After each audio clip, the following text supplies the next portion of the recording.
Please साथीहरु यो पुरै भिडियो हेरिदिनु होला। म नेपाल सरकारसँग सोध्न चाहन्छु यो फ्री भिसाको फ्री टिकटको आरमा के खेलिरहेछ आफू? के गरिब जनतालाई झन मार्ने हो? फ्री भिसा फ्री टिकट त गर्दिनु भयो, तर फ्री भिसा फ्री टिकटको आरमा 4 लाख 3.5 लाख 2.5 लाख कसले दिन्छ? गरिब जनता कहाँबाट ल्याउँछ तपाई भन्नु त? पहिलाको बलु ठीक थियो, 1,75,80,000 लाख थियो, गरिब जनता जसरी पनि भने तिर्थ्यो। अहिले 5 लाख कसरी कहाँबाट तिर्छ? तपाईसँग यो केही छ भन्ने?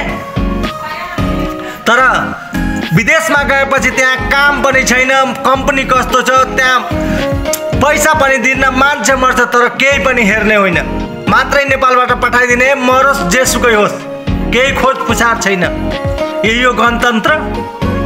त्यही भएर यो गणतन्त्र लागेको कि मान्छेलाई भेला पार्ने, मार्दिने, केही गरिदिने, तर खोज्ने होइन कहाँ गयो के भयो।